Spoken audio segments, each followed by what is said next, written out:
Bismillahirrahmanirrahim. Assalamualaikum warahmatullahi wabarakatuh. Alhamdulillahirabbil alamin wa bihi nasta'inu ala umuri dunya waddin. Asyhadu an la ilaha illallah wahdahu la syarika lah wa asyhadu anna Muhammadan 'abduhu wa rasuluh al-mab'uts rahmatan lil alamin. Allahumma shalli wa sallim wa barik ala hadzal nabiyil karim wa ala alihi tahirin wa ashabihi tayyibin wa man tabi'ahum bi ihsanin ila yaumiddin. Amma ba'd, faqala Allah ta'ala fil Qur'anil Karim, a'udzu billahi minasyaitonir rajim. Bismillahirrahmanirrahim. Yarfa'illahu alladhina amanu minkum walladhina utul ilma darajat. Wa qala Rasulullah sallallahu alaihi wasallam, man yuridillahu bihi khairan yufaqihu fid din. Hadirin jamaah salat subuh Masjid Istiqamah yang dirahmati Allah Subhanahu wa taala. Segala puja dan syukur senantiasa kita panjatkan kepada Allah Subhanahu wa taala atas karunia dan limpahan rahmatnya kepada kita semuanya. Pada pagi hari ini kita masih bisa menjalankan rangkaian ibadah salat subuh secara berjamaah. Semoga amal ibadah kita diterima oleh Allah Subhanahu wa taala. Shalawat serta salam semoga senantiasa tercurah kepada junjungan kita Nabi besar Muhammad sallallahu alaihi wasallam.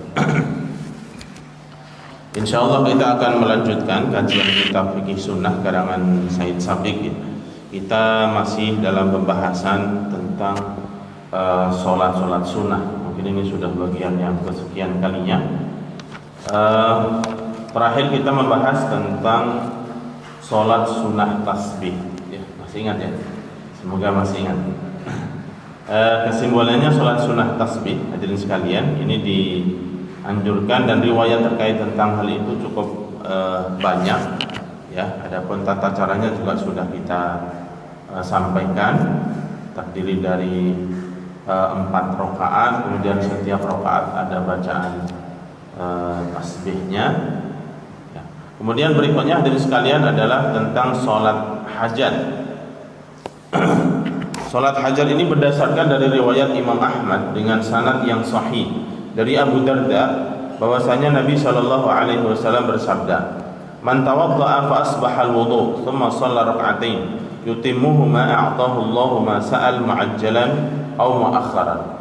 Rasulullah bersabda, barang siapa yang berwudu kemudian menyempurnakan wudunya, kemudian sholat 2 rakaat dan menyempurnakan sholat 2 rakaatnya tersebut, melainkan Allah akan memberikan apa yang dimintanya, baik segera ataupun tertunda, ya, mu'ajjalan atau mu'akhkharan. Memang di dalam hadis ini hadirin sekalian tidak ada penyebutan nama sholat hajat, ya. Akan tetapi dari hadis itu dipahami ketika seseorang menyempurnakan wudu kemudian sholat 2 rakaat dan memohon kepada Allah permohonan yang dia butuh kepada Allah Subhanahu wa taala, maka kebutuhan itu dalam bahasa Arab disebut dengan hajat, sehingga disebut dengan sholat hajat. Selain daripada itu juga disebutkan bahwasanya sholat ini adalah sholat 2 rakaat setelah wudu, ya. Dan di antara keutamaannya adalah seseorang yang sholat wudu kemudian melakukan sholat 2 rakaat dan memohon kepada Allah Subhanahu wa taala, maka Allah akan memberikan keinginannya ataupun hajatnya tersebut, baik langsung maupun tidak langsung. Ini juga memberikan pelajaran dari sekalian bahwasanya doa setiap muslim itu insya Allah senantiasa dikabulkan. Doa setiap muslim, ya. Dalam satu hadis juga disebutkan bahwasanya ketika seorang muslim itu berdoa kepada Allah Subhanahu wa taala memohon sesuatu, maka ada 3 kemungkinan. Jadi dikabulkannya ini hadirin sekalian ada 3 kemungkinan. Yang pertama, dikabulkan oleh Allah Subhanahu wa taala seperti yang dia minta dengan segera. Ya. Misalnya Pak Imam minta pada Allah Subhanahu wa taala supaya bisa membuka cabang yang ke-10 toko emasnya misalnya, ya. Allah mengabulkan secara langsung misalnya, ya. Ini namanya dikabulkan dengan segera, atau permohonan yang lain, ampunan dan seterusnya. Kemungkinan yang kedua adalah seseorang memohon kepada Allah Subhanahu wa taala dan akan dikabulkan, namun pengkabulannya ini ditunda. Ditundanya ini bahkan sampai nanti di akhirat. Ya. Kemudian yang ketiga, hadirin sekalian, seorang muslim memohon kepada Allah Subhanahu wa taala dikabulkan, namun bentuk pengkabulannya adalah seorang tersebut dihindarkan dari musibah senilai dengan apa yang dia minta.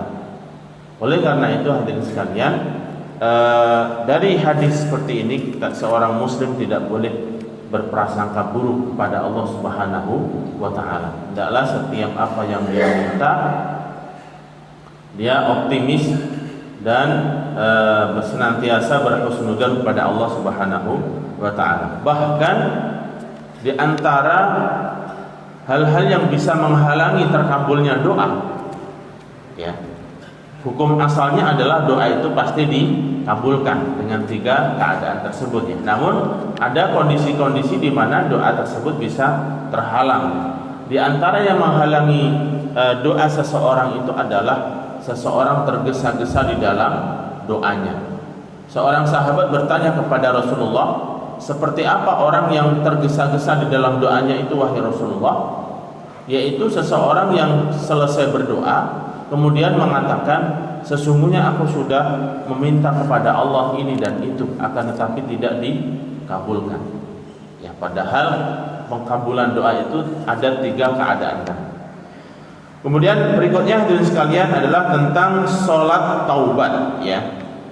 Dasarnya adalah dari Abu Bakar radhiyallahu anhu berkata, sami'tu Rasulullah sallallahu alaihi wasallam yaqul, aku mendengar Rasulullah sallallahu alaihi wasallam bersabda, ma min rajulin, tidak ada seseorang yudnibu dzamban, yang melakukan satu dosa, thumma yaqum fayatatahhar thumma yusalli, kemudian dia beranjak dan bersuci, mengambil bersuci atau berwudu, thumma yusalli, kemudian dia sholat, thumma yastaghfirullah, kemudian setelah itu dia memohon ampun kepada Allah Subhanahu wa taala, illa ghufira lahu, melainkan akan diampuni dosa-dosanya, ya. Karena di sini ada permohonan ampun, ya, maka disebut dengan sholat taubat. Sebenarnya hadirin sekalian, taubat ini bentuknya banyak. Ya, ada beberapa hal yang masuk kategori taubat. Di antaranya adalah dengan seseorang berdoa, memohon kepada Allah Subhanahu wa taala, itu juga bisa dikategorikan sebagai taubat. Atau juga dengan melakukan sholat, juga sebagai dikategorikan sebagai bentuk bertaubat, sehingga disebut dengan sholat taubat. Akan tetapi hadirin sekalian, taubat ini sebenarnya maknanya umum. Tabayatubu itu artinya adalah kembali kepada Allah Subhanahu wa taala setelah seseorang mungkin tergelincir dalam satu jalan yang tidak benar atau dalam dosa, maka dia kembali kepada Allah. Maka orang seperti ini disebut dengan orang yang bertaubat. Ya, jadi rangkaian ataupun isi dari taubat itu bentuknya macam-macam, ya, termasuk beristighfar, ya, beristighfar. Oleh karena itu boleh dikatakan bahwasanya perbedaan antara istighfar, ya, memohon ampun pada Allah, dengan taubat. Kalau istighfar ini lebih kepada ucapan, tetapi kalau taubat ini hadirin sekalian lebih kepada perbuatan, ya. Sehingga orang-orang yang bertaubat kepada Allah Subhanahu wa taala ini ada beberapa ketentuan. Para ulama menjelaskan orang-orang yang bertaubat kepada Allah Subhanahu wa taala, khususnya dari dosa-dosa besar yang memang memerlukan taubat secara khusus, ya, taubatan nasuha, maka ada beberapa hal yang harus dia penuhi supaya taubat tersebut menjadi taubatan nasuha, yaitu taubat yang benar, taubat yang baik, taubat yang diterima oleh Allah Subhanahu wa taala. Apa saja 3 hal itu? Yang pertama adalah dia menyesali perbuatan yang dia lakukan. Yang kedua, dia berazam. Berazam itu bertekad untuk tidak mengulangi perbuatannya lagi. Kemudian yang ketiga, dia menggantinya dengan amal-amal soleh yang lainnya. Inilah taubat ya, yang dilakukan secara khusus, termasuk di dalamnya ada sholat 2 rakaat. Dari Abu Bakar radhiyallahu anhu tadi, Rasulullah bersabda, tidak ada seseorang yang melakukan dosa kemudian dia beranjak untuk bersuci, kemudian sholat dan memohon ampun kepada Allah Subhanahu wa taala, melainkan akan diampuni baginya. Kemudian beliau membaca firman Allah, walladzina idza fa'alu fahishatan aw zalamu anfusahum dzakarullaha fastaghfaru lidzunubihim wa may yaghfiru dzunuba illallah wa lam yusiru ala ma fa'alu wa hum ya'lamun ulaika jazaohum maghfiratun min rabbihim wa jannatun tajri min tahtihal anharu khalidina fiha. Orang-orang yang melakukan perkara keji ya, fahisyah itu perbuatan keji. Adzalamu anfusahum, atau dia menganiaya diri mereka sendiri. Sesungguhnya seseorang berbuat dosa, berbuat kesalahan, itu sejatinya dia adalah orang yang berbuat zalim terhadap dirinya sendiri. Kemudian mereka ingat Allah dan segera memohon ampun kepada Allah untuk dosa-dosanya. Dan siapakah yang bisa mengampuni dosa-dosa kecuali Allah? Dan kemudian mereka tidak terus-menerus ataupun melanjutkan apa yang mereka lakukan, yaitu dosa dan kezaliman tadi. Wa hum ya'lamun, dan mereka mengetahuinya. Mereka itulah orang-orang yang akan mendapatkan balasan ampunan dari Tuhannya dan surga yang mengalir di bawahnya sungai-sungai, mereka kekal di dalamnya. Ayat ini memberikan pelajaran juga, hadirin sekalian, seseorang yang akan masuk surga Allah Subhanahu wa taala itu harus sudah mendapatkan ampunan Allah.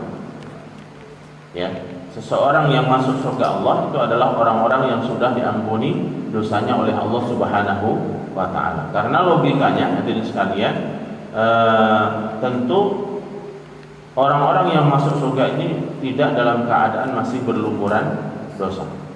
Sehingga syarat untuk masuk surga ini harus sudah diampuni dosa-dosanya oleh Allah Subhanahu wa taala. Ya.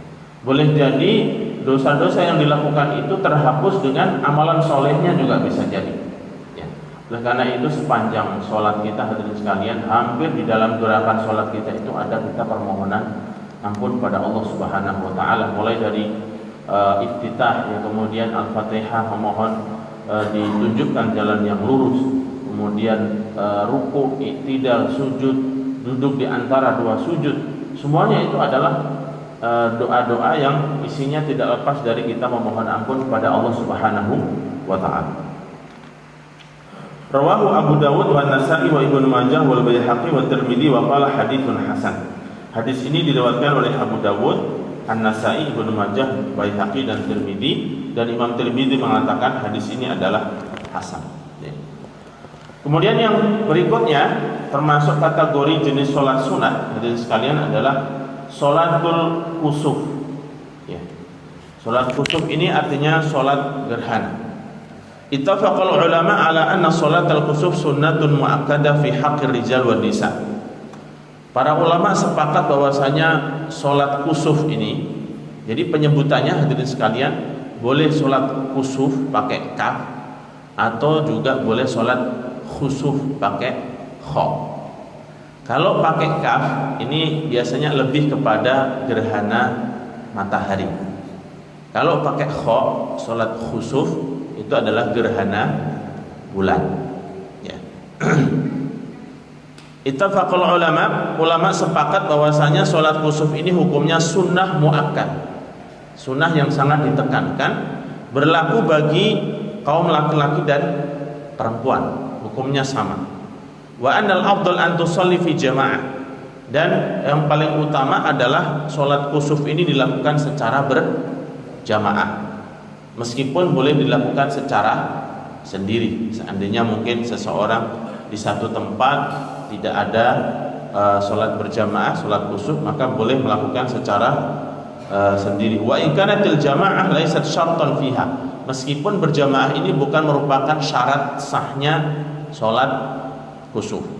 Wa yunadilaha as-sholatu jami'ah, dan dianjurkan untuk mengumandangkan as-sholatu jami'ah, mari sholat secara berjamaah. Wal jumhur minal ulama ala annaha raq'atan fi kulli raq'atin ruku'an. Sebagian ulama atau mayoritas ulama menjelaskan tentang tata cara sholat kusuf atau sholat gerhana ini terdiri dari 2 rakaat. Setiap rakaatnya terdiri dari 2 ruku, ya. 2 rakaat, setiap rakaatnya terdiri dari 2 ruku. Dari Aisyah radhiyallahu anha, khasafatis syamsu fi hayatin Nabi sallallahu alaihi wasallam fa kharaja Rasulullah ilal masjid. Pernah terjadi gerhana matahari pada masa Rasulullah, maka Rasulullah keluar menuju masjid. Faqama wa kabbar wa safan nas wara'ahu. Maka kemudian beliau berdiri, bertakbir, dan orang-orang membuat barisan di belakangnya berjamaah. Faqtara'a qira'atan tawilah. Dan beliau dalam sholat kusuf tersebut membaca bacaan Quran yang panjang. Ini menunjukkan juga dalam sholat kusuf ini disunnahkan untuk bacaannya panjang, ya. Tsumma kabbara faraka'a ruku'an tawilan. Kemudian setelah membaca surat yang panjang, beliau takbir dan rukuk dengan rukuk yang panjang. Adna minal qira'atil ula. Yang panjangnya ruku ini lebih pendek, ya, lebih ringan atau tidak sepanjang berdiri tadi membaca Al-Qur'an, yang membaca Al-Fatihah dan surat. Tsumma rafa'a ra'sahu. Kemudian beliau mengangkat kepalanya, i'tidal. Faqala sami'allahu liman hamidah rabbana walakal hamdu. Kemudian ketika i'tidal membaca sami'allahu liman hamidah rabbana walakal hamdu, tsumma qama faqtara'a qira'atan tawilah. Kemudian beliau kembali membaca surat lagi, ya, dengan bacaan yang panjang, ya. Pastinya ini secara global, ya, hadisnya. Membaca Al-Fatihah kemudian membaca surat setelah itu dengan bacaan yang panjang. Hiya adna min qira'atul ula. Panjangnya ini tidak sepanjang bacaan yang pertama. Ini juga menjadi sunnah di dalam sholat-sholat yang lain, ya, hadirin sekalian. Hendaknya rakaat pertama itu panjangnya dalam sholat ini, rangkaian sholat dia yang paling panjang. Rakaat kedua tidak lebih panjang dari rakaat pertama. Jadi jangan rakaat pertama membaca Qul ya ayyuhal kafirun, rakaat kedua membaca amma yatasaalun. Nah, ini terbalik, ya. Meskipun sah, kalau kita berbicara sah saja, ya, hadirin sekalian, membaca Al-Quran, akan tetapi yang dilakukan Rasulullah adalah rata-rata demikian atau umumnya dan selalunya bacaan rakaat pertama ini lebih panjang daripada rakaat yang kedua. Tsumma kabbara faraka'a ruku'an huwa adna min ar-ruku'il ula. Kemudian Rasulullah bertakbir dan menuju rukuk yang kedua, masih rakaat pertama. Rukuk yang kedua, dan rukuknya ini lebih pendek dari rukuk yang pertama tadi. Tergambar, ya, hadirin sekalian, ya. Tidak perlu dipraktekkan, kan? Di sini sudah sering sholat gerhana, ya. Kemarin terakhir tanggal berapa itu, ya? Saya tanya tidak ada sholat gerhana di sini, ya. Mungkin lupa. Pak Imam nih yang bertanggung jawab semestinya, atau seksi ibadahnya. Atau kalau jamaah misalnya tahu informasi, bisa juga dia sampaikan ke pengurus masjid, ya. Ini ada gerhana, maka kita melaksanakan sholat khusuf atau sholat kusuf, ya. Jadi saling mengingatkan hadirin sekalian, ya. Kemudian Rasulullah rukuknya tidak sepanjang rukuk yang pertama. Tsumma qala sami'allahu liman hamidah rabbana walakal hamdu. Kemudian beliau i'tidal dan membaca sami'allahu liman hamidah rabbana walakal hamdu. Tsumma sajada, tsumma fa'ala fi rak'atil ukhra mithla dzalika hatta istakmala arba'a rakaat wa arba'a sajadat wa jalati syamsu qabla an yansarifa tsumma qama fa khataban nas. Begitulah kemudian Rasulullah sujud dan selanjutnya melakukan rakaat yang berikutnya seperti yang dilakukan pada rakaat pertama, sehingga menyempurnakan semuanya itu terdiri dari 4 ruku dan 4 sujud sampai matahari itu kembali terang, ya, kembali nampak sebelum orang-orang selesai sholatnya.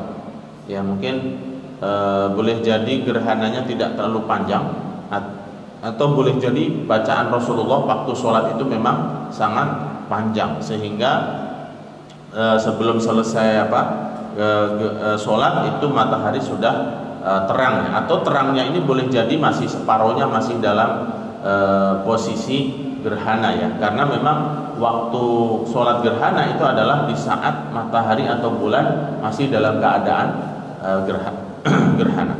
Kemudian Rasulullah berdiri dan berkhutbah di hadapan manusia. Fa'athna 'ala Allah bima huwa ahluh.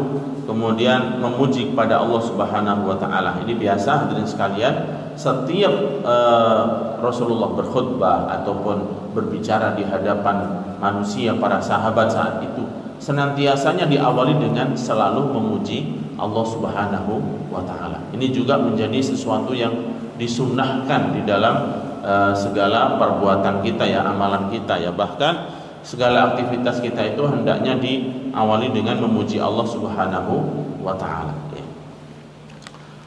Kemudian beliau bersabda ya di dalam khutbahnya itu, inna syamsa wal qamara ayatan min ayatillahi azza wa jalla. Sesungguhnya matahari dan rembulan merupakan dua tanda kebesaran Allah Subhanahu wa taala, la yankhasifani li mauti ahadin wala li hayati. Keduanya, matahari dan bulan itu tidak terjadi gerhana bukan karena kematian seseorang atau hidupnya, lahirnya seseorang, bukan. Fa idza ra'aitumuhuma fafza'u ila shalah. Jika kalian melihat keduanya, maka segeralah untuk melakukan salat. Hadirin sekalian, hadis ini terjadi ketika baru saja anak Rasulullah Ibrahim itu meninggal dunia. Ya, anak Rasulullah itu ada berapa dan sekalian? Ada berapa Pak Imam? Ada banyak ya? Ada 7 ya. Ada 7, yang laki-laki namanya Qasim, Abdullah dan Ibrahim. Yang perempuan namanya Fatimah, Ruqayyah, Ummi Kulthum dan Zainab ya. Ada 7. Nah, semua anak Rasulullah ini meninggal dunia yang laki-laki. Ya, putra Rasulullah yang laki-laki ini semuanya meninggal dunia termasuk Ibrahim. Dan ketika selesai meninggal dunia itu terjadi gerhana. Sebagian orang beranggapan terjadinya gerhana ini karena kematian anak Rasulullah. Maka Rasulullah segera meluruskan keyakinan yang kemungkinan ada kesalahan itu. Ya, mengkaitkan sesuatu yang ketetapan Allah Subhanahu wa taala dengan hal-hal yang lain, maka Rasulullah meluruskan keyakinan itu, dan beliau menyebutkan bahwasanya matahari dan bulan itu bagian dari tanda kekuasaan Allah Subhanahu wa taala. Terjadinya gerhana matahari atau bulan bukan karena lahirnya seseorang atau bukan karena kematian seseorang ya, tetapi benar-benar merupakan tanda kebesaran Allah Subhanahu wa taala. Dan hadis ini diriwayatkan oleh Bukhari dan Muslim. Hadisnya sahih. Hadirin sekalian yang dirahmati Allah Subhanahu wa taala, berdasarkan hadis ini para ulama memang berbeda pendapat mengenai hukum khutbah setelah sholat gerhana. Sebagian ulama berpandangan ya, seperti Imam Syafi'i, yaitu berpandangan ya, kalau tidak salah Imam Syafi'i dan Imam Abu Hanifah berpandangan bahwasanya khutbah ini disunnahkan setelah melakukan sholat gerhana berdasarkan hadis tadi. Berdasarkan hadis tadi, cerita Aisyah ketika Rasulullah melakukan sholat gerhana, setelah itu berdiri dan ngomong di hadapan para sahabat. Sehingga dari hadis itu sebagian ulama memahaminya itu merupakan khutbah Rasulullah. Akan tetapi sebagian ulama yang lain berpandangan bahwasanya khutbah ini tidak disunahkan. Apa yang dilakukan oleh Rasulullah SAW itu lebih kepada hanya sekedar mengingatkan saja. Ya, karena kebetulan waktu itu baru saja meninggalnya putra beliau yaitu Ibrahim. Ya, jadi sebenarnya tidak ada kaitannya dengan sholat gerhana, tapi kebetulan saja itu momen sholat. Kemudian setelah itu Rasulullah mengingatkan pada para sahabat. Karena sebagian ulama menjelaskan Rasulullah berdirinya untuk menyampaikan pesan ini kepada para sahabat itu tidak langsung dari selesai sholat. Ya. Apapun hadirin sekalian, memang ada perbedaan di kalangan ulama tentang mengenai khutbah selesai sholat gerhana. Hadirin sekalian yang dirahmati Allah Subhanahu wa taala, ada beberapa hadis lain ya yang menunjukkan hal yang sama ya, hal yang sama. Intinya bahwasanya salat gerhana ini disunnahkan dan hukumnya sunnah muakkadah, berlaku bagi kaum laki-laki dan perempuan, hukumnya sama ya. Ada jenis-jenis salat yang memang di situ berlaku untuk kaum laki-laki dan perempuan dan dilakukan secara berjamaah seperti salat kusuf ini, kemudian sholat Idul Fitri maupun Idul Adha. Bahkan kedua sholat Idul Fitri Idul Adha ini disunnahkan ya wanita-wanita untuk keluar, bahkan wanita yang sedang berhalangan haid pun diperintahkan untuk keluar ya, menyaksikan dari kejauhan dan seterusnya ya. Kemudian jenis sholat sunat berikutnya hadirin sekalian adalah sholatul istisqa. Apa hadirin sekalian? Sholat meminta hujan ya. Salat istisqa ini salat meminta hujan. Al-istisqa talabu saqil ma. Istisqa ini secara bahasa artinya meminta untuk diturunkan air ya, untuk disiram air. Wa ma'nahu huna talabuhu min Allah azza wa jalla inda husulil jadbi wa qita'il matar. Maknanya adalah seseorang memohon kepada Allah Subhanahu wa taala disebabkan karena terjadinya musim kering, jadbun wa qita'il matar, dan terputusnya hujan, ala wajhin min aujuhil atiyah, dengan tata cara sebagai berikut. Jadi memohon kepada Allah hujan ya memohon hujan kepada Allah ini tata caranya banyak. Tata caranya banyak, di antaranya adalah dengan melakukan sholat, sehingga sholatnya disebut dengan sholat istisqa, sholat minta hujan. Yang pertama, an yusallil imam wal ma'mumin, yaitu dengan cara seorang imam memimpin sholat bersama jamaah ya, dengan para makmum rakaatain fi ayyi waqtin ghairi waqtil karaha, di semua waktu kecuali waktu-waktu yang dimakruhkan ya, seperti selesai sholat subuh sampai matahari terbit, atau di saat matahari sedang berada di tengah atas kita, pas lurus dengan kita, ubun-ubun kita, ataupun selesai sholat asar. Ini adalah waktu-waktu yang dimakruhkan untuk kita melakukan sholatnya, atau ketika pas matahari terbenam atau matahari terbit, ini ada larangan untuk melakukan sholat di waktu-waktu tersebut ya. Nah, jadi sholat istisqa ini atau memohon hujan kepada Allah ini dengan tata cara seseorang melakukan sholat 2 rakaat. Yajhar fil ula bil Fatihah wa sabbihisma rabbikal a'la. Bacaannya itu dibaca secara jahar. Jahar ini secara keras ya. Maksudnya suara yang didengarkan. Meskipun dilakukan siang hari, karena kebiasaan sholat siang hari ini dilakukan secara sir, seperti sholat zuhur dan asar ya. Kalau ada candaan-candaan fikih itu hadirin sekalian, sholat apa yang dilakukan secara sir dan dia berada di antara 2 sholat yang dilakukan secara jahar. Sholat apa hadirin sekalian? Sholat sirriyah yang berada di antara 2 sholat jahar. Sebenarnya tidak ada ya, tapi ada, yaitu sholat asar di hari Jumat ya. Sholat asar di hari Jumat. Sholat asar itu dilakukan secara sirriyah. Sebelum asar sholat apa? Jumat ya, dilakukan secara jahar. Kemudian setelah asar sholat maghrib ya. Oke, ini sekedar selingan saja, iklannya Pak Imam. Dan disunahkan hadirin sekalian, disunahkan pada rakaat pertama ini membaca Sabbihisma. Sering ya hadirin sekalian, dalam beberapa sholat ini disunahkan untuk membaca surat Al-A'la ini. Inilah perlunya kita untuk hafal ya hadirin sekalian, menghafal surat Al-A'la, karena ini banyak sekali sunah-sunah sholat yang dianjurkan di dalamnya bacaan surat tersebut. Kemudian rakaat kedua disunahkannya adalah membaca surat Al-Ghasyiyah.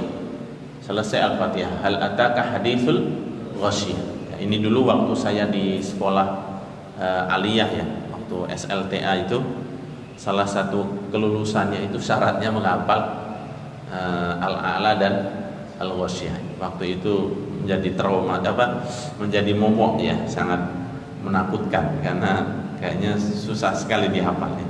Tapi sebenarnya kalau kita menghafalnya berulang-ulang hadirin sekalian mudah ya. Cuman kadang kalau orang tidak konsentrasi ini bisa lompat-lompat hadirin sekalian ya. Seperti qad aflaha man tazakka wa dzakara isma rabbih fasalla. Ini bisa lompat ke surat Asy-Syams. Ya, qad aflaha man tazakka, dia bisa membaca qad aflaha man zakkaha wa qad khaba man dassaha. Ya. Jadi awalnya sabbihisma rabbikal a'la tapi ujungnya Asy-Syams. Ya. Kok bisa begitu ya?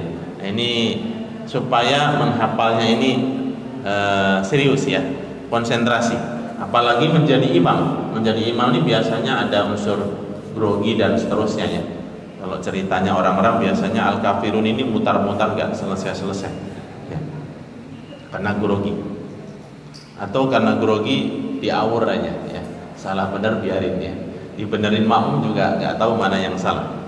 Oleh karena itu hadirin sekalian, disunahkan rakaat yang pertama sabbihisma rabbikal a'la, rakaat yang kedua al-ghasyiyah. Tsumma yakhtub khutbatan ba'da shalah aw qablaha. Di sini disebutkan kemudian selesai sholat imam berkhutbah. Khutbah ini boleh dilakukan sebelumnya atau sesudahnya. Coba kita baca. Fa idza intaha minal khutbah hawwala al-musallun jami'an ardiyatahum bi an yaj'alu ala aymanihim ala syama'ilihim. Setelah selesai khutbah, maka dianjurkan orang-orang yang sholat ini untuk merubah posisi selendangnya, surbannya, yang tadinya di posisi kanan menjadi di posisi kiri. Misalnya seperti ini ya, maka disunahkan untuk dirubah seperti ini ya. Mungkin akan kelihatan kalau selendangnya ini berbeda warna antara kanan dan kiri ya. Saya kurang tahu hikmah dari ini hadirin sekalian, tapi memang dianjurkan demikian ya. Rasulullah pun melakukan ketika selesai khutbah maka beliau merubah posisi selendangnya ataupun sorban ya. Jadi kalau sesuatu yang dipakai di pundaknya ini namanya ridaun ya, hadirin sekalian. Kalau yang dipakai di kepala itu namanya imamah ya, imamah. Dan Rasulullah itu memakai imamah dan rida. Selain memakai udeng-udeng itu ya, ataupun sorban ya kita namanya ya. Semuanya kita namanya sorban masalahnya ya. Di atas juga sorban, di pundak juga sorban ya. Jadi ini menunjukkan bahwasanya para sahabat saat itu juga menggunakan selendangnya ya, sorbannya. Kemudian dirubah posisi kanan ke posisi kiri ya. Wa yastaqbilul qiblah, kemudian mereka menghadap ke kiblat. Wa yad'ullaha azza wa jalla rafi'i aydihim muballighina fi dzalik. Kemudian setelah itu mereka menghadap ke arah kiblat dan memohon kepada Allah, berdoa dengan mengangkat tangannya, dengan mengangkat tangan yang berlebihnya itu sampai begini hadirin sekalian. Ini kalau sholat istisqa ya. Jadi kalau Rasulullah itu berdoa dan isi doanya itu adalah untuk kemaslahatan kaum muslimin secara umum, itu doanya luar biasa. Rasulullah sungguh-sungguh dalam berdoa. Kesungguhan itu ditunjukkan dengan mengangkat tangannya tinggi-tinggi. Kalau doa secara umum itu hadirin sekalian ya, yang Rasulullah contohkan itu adalah tangannya berada di wajahnya ya. Sebagian menjelaskan bahwasanya tangannya itu telapak tangannya ini rapat, ada yang renggang ya. Renggangnya ini seperti tadi. Kalau ketika Rasulullah berdoa, ketika doanya itu adalah memohon sesuatu yang untuk kemaslahatan kaum muslimin ya, misalnya doa minta hujan itu sampai seperti ini. Termasuk juga doa ketika Rasulullah di perang Badar. Rasulullah doa di perang Badar itu saking sungguh-sungguhnya berdoa sampai selendangnya, sorbannya itu jatuh ya. Kemudian Abu Bakar sampai menegur Rasulullah, "Sudahlah wahai Rasulullah, sudahlah," begitu, maksudnya jangan terlalu begitu ya. Rasulullah dalam doanya itu sampai dalam tanda kutip agak mengancam Allah Subhanahu wa taala ya. Dalam doanya ini yang saya ingat, Allahumma in taghlib hadhil isabah falan tu'bad ba'dahu abadan. ya Allah, seandainya engkau mengalahkan kelompok kecil ini, maksudnya pasukan kaum muslimin saat itu jumlahnya masih sangat sedikit. Rasulullah berdoa kepada Allah, ya Allah, seandainya atau nanti jika kelompok kecil ini dikalahkan oleh musuhmu, maka tidak ada seorang pun yang setelah ini akan menyembahmu. Ya, karena waktu itu masih awal-awal Islam ya, atau awal Rasulullah di Madinah ya, di Madinah, dan jumlah kaum muslimin masih sedikit. Agama Islam belum tersebar ke wilayah-wilayah yang lain, sehingga kalau misalnya kaum muslimin itu semuanya dikalahkan dalam perang itu dan mati semuanya, kan tidak ada yang meneruskan dakwah Islam. Sehingga Rasulullah dalam doanya sampai seperti tadi ya, jika kelompok kecil ini kalah, maka tidak akan ada yang menyembahmu setelah ini, dan Allah memberikan kemenangan. Nah, itu dalam perang Rasulullah doanya seperti ini juga, mengangkat tangannya sampai tinggi, sampai kelihatan bayadu ibtih, sampai Rasulullah itu kelihatan putihnya ketiaknya Rasulullah sallallahu alaihi wasallam. Kemudian dari Ibnu Abbas, kharaja Nabi sallallahu alaihi wasallam mutawadhi'an mutabadzilan mutakhashshi'an mutarassilan mutaradhi'an wa shalla rak'atain kama yusalli fil 'id lam yakhtub khutbakum hadhihi, rawahul khamsah. Dan Ibnu Abbas juga meriwayatkan Rasulullah sallallahu alaihi wasallam keluar ke suatu tempat dalam keadaan tawadhu ya, rendah diri ya di hadapan Allah, mutabadzilan dengan penuh merasa ya kesungguhan, mutakhasyian dengan penuh kekhusyuan, mutarassilan. Mutarassilan ini ya apa ya? Berlepas.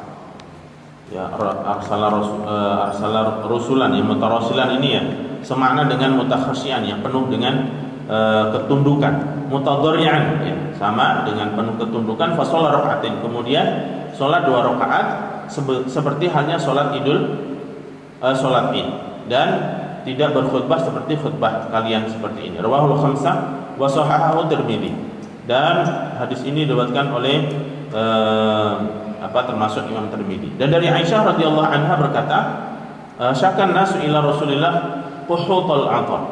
Ada seseorang yang mengadu kepada Rasulullah sallallahu alaihi wasallam tentang hujan yang tidak kunjung datang. Fa amara bi mimbarin fa wada'a lahu bil musalla wa wa'ada an-nas yawman yakhrujuna fihi. Maka Rasulullah sallallahu alaihi wasallam memerintahkan dan berjanji kepada orang-orang manusia pada waktu itu untuk suatu hari nanti akan keluar fa kharaja hina bada hajib as-syams. Maka Rasulullah sallallahu alaihi wasallam keluar ketika matahari itu terang benderang. Faqa'ada 'alal mimbar faqabbara wa hamidallah. Kemudian Rasulullah berdiri di atas mimbar bertakbir dan memuji Allah Subhanahu wa taala, kemudian berkata, innakum syaqautum jadba diyarakum. Sesungguhnya kalian telah mengadu keringnya tempat tinggal kalian.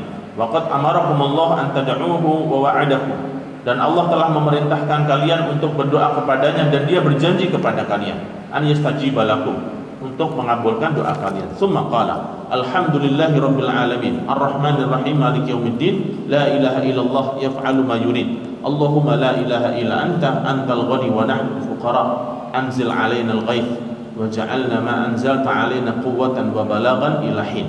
Tsumma rafa'a yadayhi falam yazal yad'u hatta ru'iya bayadha ibtayhi thumma hawwala ila an-nasi dhahrahu wa qallaba rida'ahu wa huwa rafi'un yadayhi.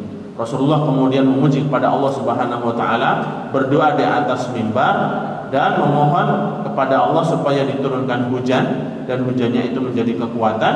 Kemudian Rasulullah mengangkat kedua tangannya itu tinggi-tinggi sampai kelihatan kedua ketiaknya yang putih. Kemudian menghadap kepada orang-orang ya, hawala ila nasi dhahrahu. Kemudian Rasulullah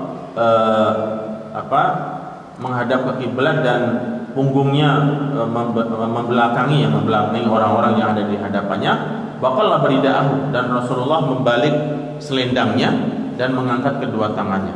Kemudian menghadap kembali kepada manusia, wa nazala fa shalla rak'atain. Kemudian Rasulullah turun dari mimbar dan salat 2 rakaat. Ya. Ini yang menjadi dasar tadi di awal bahwasanya khutbah itu dilakukan sebelum sholat atau setelah sholat. Hanya saja hadirin sekalian, riwayat ini yang saya pahami adalah doa Rasulullah ketika sholat Jumat. Jadi pada waktu sholat Jumat ini ada seseorang yang mengadu kepada Rasulullah, tempat tinggalnya yang kering, tanaman-tanaman yang kering, hewan-hewan yang kehausan. Ya. Kemudian Rasulullah saat itu sedang berkhutbah. Ini sepertinya senada dengan itu seperti riwayat yang kedua. Ini jadi tata cara yang pertama hadirin sekalian. Memohon kepada Allah untuk supaya diturunkan hujan itu adalah dengan cara apa? Melakukan sholat 2 rakaat. Yang kedua, an yad'ual imam fi khutbatil Jum'ah. Ini juga tata cara memohon hujan.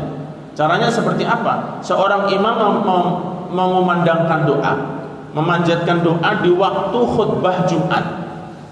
Wa yu'aminul musallun, dan orang-orang yang sholat mengamininya ala du'aihi, terhadap doa imam tersebut. Sebagaimana diriwayatkan oleh Bukhari dan Muslim dari Shuraik an Anas anna rajulan dakhala al-masjid.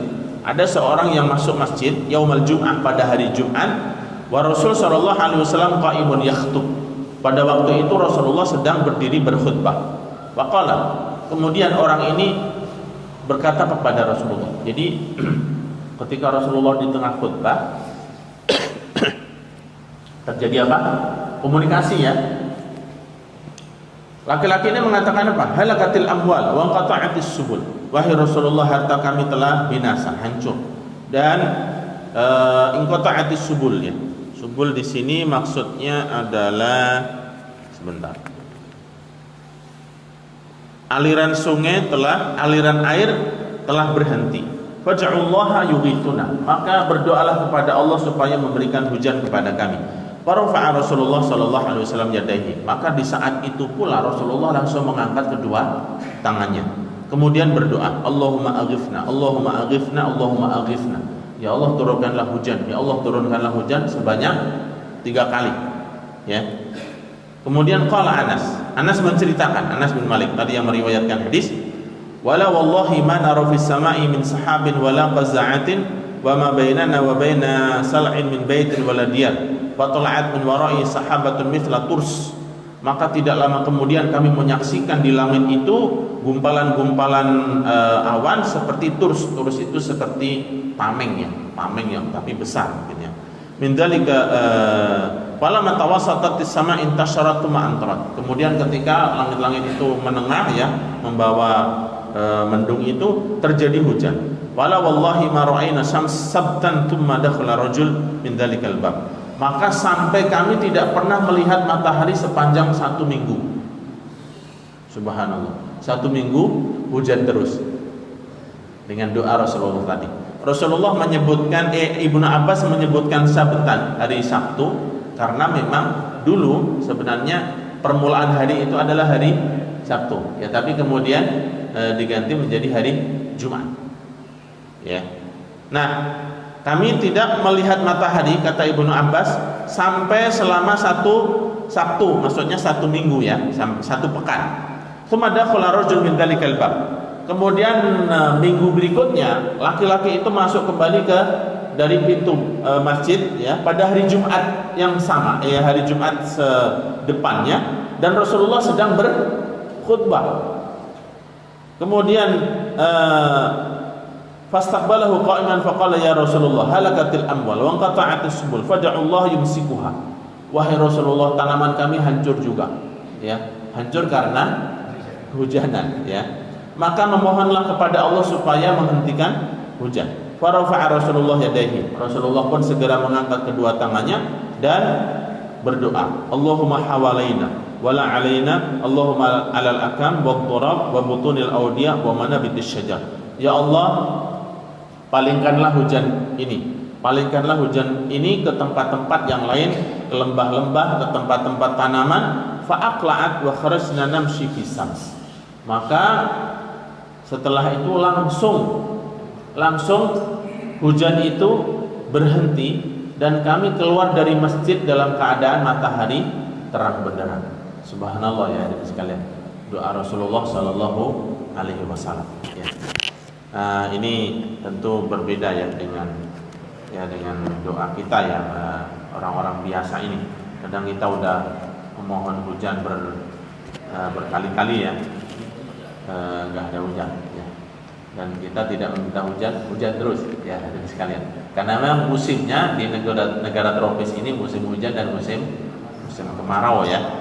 Kalau di Jazirah Arab di Saudi ini memang kita dapat hujan itu rasanya sangat berbeda ya. Dulu waktu saya pernah di Arab kurang lebih mungkin 4 tahun ya di sana. Itu hujannya memang jarang-jarang dan sekali hujan itu mungkin 5 menit 10 menit itu senangnya udah luar biasa ya. Luar biasa.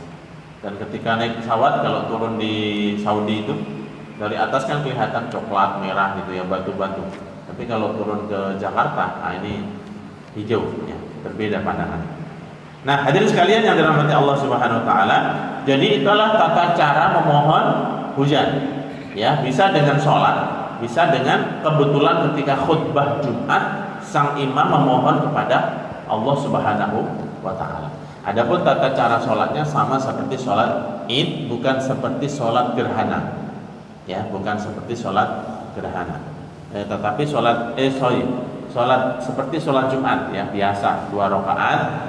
Dan adapun sholat ini ada bedanya ya. Kalau sholat ini ada tambahan takbir sunnah sebanyak 7 kali takbir dan 5 kali takbir. Meskipun dalam mazhab Abu Hanifah dan sekalian, sholat Idul Fitri dan Idul Adha ini sama dengan sholat Jumat. Tidak ada sunnah takbir tadi ya, hadirin sekalian. Baik hadirin sekalian yang dirahmati Allah Subhanahu wa taala, berikutnya adalah sedikit lagi tentang, ini kita sudah selesai pembahasan macam-macam sholat sunnah ya. Berikutnya adalah tentang sujud tilawah ya, ini sesuatu yang sudah sangat familiar bagi kita. Man qara'a ayatan sajadah wa sami'aha yustahabbu lahu an yukabbir wa yasjud sajadatan. Seseorang yang sedang membaca Al-Quran atau sedang mendengar bacaan Al-Quran ya. Jadi disunahkan bagi orang yang membaca Al-Quran atau mendengar orang lain membaca Al-Quran, disunahkan apa? Untuk bertakbir dan sujud ketika sampai ayat sajadah. Nah, ini kan masalahnya kalau kita mendengar kadang tidak semua orang mengerti ya. Yang dibaca tersebut adalah ayat sajadah. Bahkan orang yang membaca Quran sendiri pun kadang tidak menyadari dia sedang sampai pada ayat sajadah. Sebenarnya hadirin sekalian, cukup bisa dikenali di Al-Quran yang cetakan-cetakan tertentu ini ada tanda-tanda ayat sajadah, yaitu ada gambar masjid ya, gambar kubah atau gambar masjid itu. Dan di dalam Al-Quran ini tempat ayat-ayat sajadah ada berapa? Ada 15 ya, ada 15, dan itu disunahkannya dengan takbir kemudian sujud 1 kali saja. Tsumma yukabbir li raf'an minas sujud, kemudian dia takbir bangkit dari sujud. Wa hadza yusamma sujudut tilawah wa la tashhad fihi wa la taslim. Dan ini dinamakan sujud tilawah, dan di dalam sujud tilawah itu tidak perlu ada tasyahud ya, bacaan syahadat, dan juga tidak disunahkan untuk membaca salam ya, tapi cukup takbir saja. Takbir ketika menuju ke sujud dan takbir ketika bangkit dari sujud ya. Sebagaimana hal ini diriwayatkan dari Nafi' bin Umar berkata, karena Rasulullah sallallahu alaihi wasallam yaqra' alaina al-Qur'an fa idza marra bis sajdi kabbara wa sajada wa sajadna. Rasulullah membacakan Al-Qur'an kepada kami, ketika sampai pada ayat sajadah maka beliau bertakbir dan sujud, kami pun ikut sujud.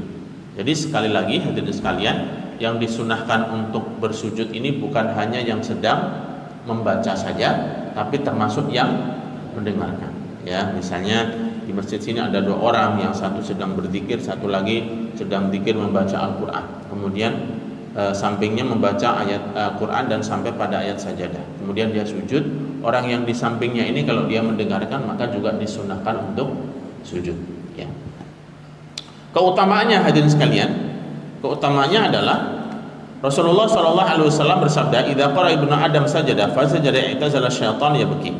Ketika seseorang membaca Al-Qur'an sampai pada ayat sujud dan dia dan dia bersujud, maka syaitan itu akan menjauh dan menangis. Ya wailah, amar bis sujud fasajada falahul jannah. Orang-orang itu diperintahkan untuk sujud dan mereka bersujud, maka baginya surga. Wa umirtu bis sujud fa asaitu fa alayyan nar. Dan aku diperintahkan untuk sujud tapi aku enggan, maka bagiku adalah neraka. Ini pengakuan siapa? Pengakuan syaitan. Ya, pengakuan syaitan, meskipun ini sebenarnya anaknya iblis dahulu. Kan peristiwa enggannya tidak mau bersujud itu kan ketika diciptakannya siapa? Adam alaihi salam. Itu iblis, bapaknya para setan. Tapi kalau jin secara umum, hadirin sekalian, ini ada yang muslim dan juga ada yang kafir ya. Ada yang beriman dan ada yang tidak beriman. Ini kalau jin secara umum. Kemudian di antara jin itu ada jenis yang tadi iblis yang bermaksiat pada Allah, dan keturunan iblis ini adalah para syaitan itu. Hukumnya, dhahaba jumhurul ulama ila anna sujud tilawah sunnatun lil qari' wal mustami'. Hukum sujud tilawah ini hadirin sekalian sunnah. Ya, sunnah bukan wajib ya bagi pembaca maupun bagi yang mendengarkan. Diriwayatkan dari Bukhari dari Umar oleh Bukhari dari Umar annahu qara'a 'alal mimbar yaumal jum'ah surat an-nahl hatta ja'a sajada fa nazala wa sajada an-nas. Pernah Umar bin Khattab ini membaca Al-Qur'an di atas mimbar dan sampai ayat sajadah. Maka ketika sampai ayat sajadah surat an-nahl, beliau turun dari mimbar dan kemudian sujud. Dan manusia pun, orang-orang saat itu juga ikut sujud. Hatta idza kanatil jum'ah al-qabilah qara'a biha hatta idza ja'a sajadah. Kemudian di hari Jumat berikutnya Umar juga melakukan bacaan Quran yang sama dan juga sampai pada ayat sajadah di saat beliau sedang khutbah di atas mimbar. Qala ya ayyuhan nas illam nu'mar bisujud faman sajad faqad asaba wa man lam yasjud fala itsma alaih. Kemudian Umar mengatakan ketika sampai pada ayat sajadah itu, wahai sekalian manusia, sesungguhnya inna lam nu'mar bisujud, sesungguhnya kami tidak diperintahkan untuk bersujud. Faman saja, maka siapakah yang akan bersujud? Maksudnya bukan merupakan kewajiban. Faman sajada faqad asaba, barang siapa yang bersujud maka dia telah benar, melakukan kebenaran ya. Wa man lam yasjud, dan siapa yang tidak bersujud ketika membaca sujud ayat sajadah tersebut, fala itsma alaih, maka tidak ada dosa baginya. Sehingga pada waktu itu Jumat yang berikutnya Umar tidak sujud seperti yang dilakukan pada Jumat sebelumnya. Ya, ini menunjukkan bahwasanya sujud tilawah itu hukumnya adalah sunnah ya, sunnah, tapi dianjurkannya untuk sujud ya, disunahkan. Adapun tempat-tempat sujud ini ada 15 ya hadirin sekalian. Yang pertama surat Al-A'raf ayat 206, yang kedua surat Ar-Ra'd ayat 15 ya, An-Nahl ayat 49, Al-Isra ayat 107, kemudian Maryam 58, Al-Hajj ayat 18, Al-Hajj lagi ayat 77, Al-Furqan ayat 60, An-Naml ayat 25, As-Sajdah ayat 15, kemudian surat Shad ayat 24, surat Fussilat 37, An-Najm 62, dan Insyiqaq 21, terakhir adalah Al-Alaq. Iqra bismi rabbikal ladzi khalaq, ayat yang terakhir. Ya, ini ayat-ayat yang disunahkan kita untuk bersujud di dalamnya. Terakhir hadirin sekalian, doa yang dibaca waktu sujud ya. Apa yang biasa hadirin baca waktu sujud tilawah itu? Sajadah. Ada yang hafal, ada yang tidak ya? Oke. Man sajada sujud dan tilawah da'a bima syaa. Barang siapa yang melakukan sujud tilawah, maka dia bersujud apa saja. Nah, ini berarti selama ini saya nggak apa-apa ya.